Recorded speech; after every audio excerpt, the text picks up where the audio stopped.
If you look at copper cabling, you'll notice that the copper itself is usually protected or separated from other pieces of copper in the cable. That's because you want to be sure that no pieces of copper, especially on separate wires, are going to be touching each other. If they are, you have a short circuit. And if there's data that needs to go across any one of those wires, then you're going to have a problem getting that through that particular cable. An open circuit would be one where the copper is not connecting to anything. It's completely open.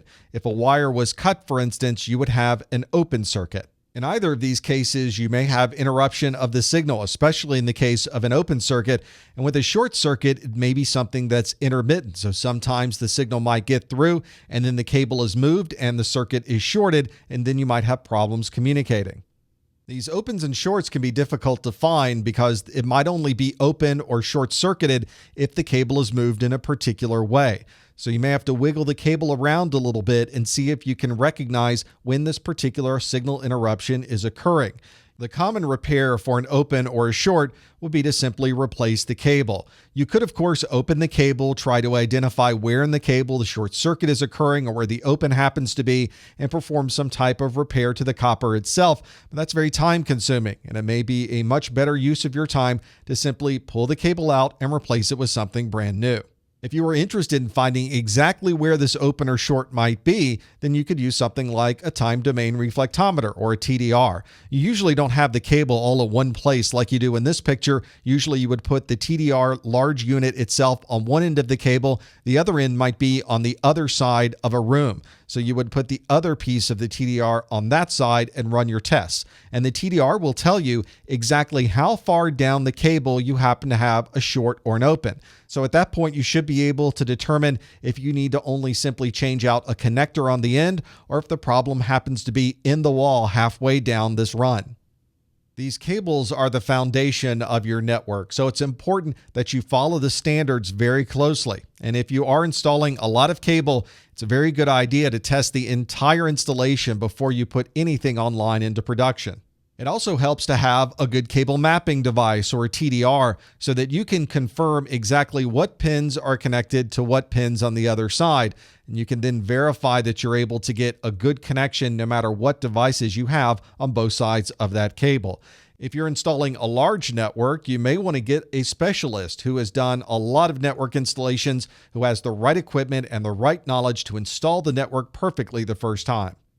There are some very specific ways to wire our Ethernet networks. The assignments of the pins come from a standard called the TIA 568B standard, and this specifies how you would connect 8-conductor 100-ohm balanced twisted pair cabling in your environment. If you look at the end of your Ethernet cables, they're wired in one of two ways. It's either wired with the 568A standard or the 568B standard. Generally, we see the 568A being used in horizontal cabling, but some organizations will use 568B everywhere. You generally choose the wiring scheme that you want to use in your environment, and you tend to use it everywhere. You don't want to terminate your Ethernet cable with 568A standard on one side and 568B standard on the other. You want both sides to be exactly the same. If you don't do it exactly the same, you're not going to have a straight-through cable, and this will undoubtedly cause some problems on your network. This is a representation of the pinouts for both of these standards. You'll notice that pins 4 and 5 are blue and white and blue, and they're exactly the same whether it's the 568A and 568B. You also see that pins 7 and 8, white and brown are also exactly the same. So really the only difference between the A standard and the B standard is where pins 1 and 2 and pins 3 and 6 may be located. You can see they're white and green in the A standard and white and orange in the B standard. So you want to choose which one you're using in your environment and use that standard for all of your Ethernet connections. When you're sending a lot of different signals down a lot of different wires, one of the things you need to watch for is crosstalk. You'll see that crosstalk is sometimes abbreviated as XT. Crosstalk is when signal that's going across one circuit or wire is affecting another circuit or wire. And usually this is a bad thing because these wires should not be affecting each other at all.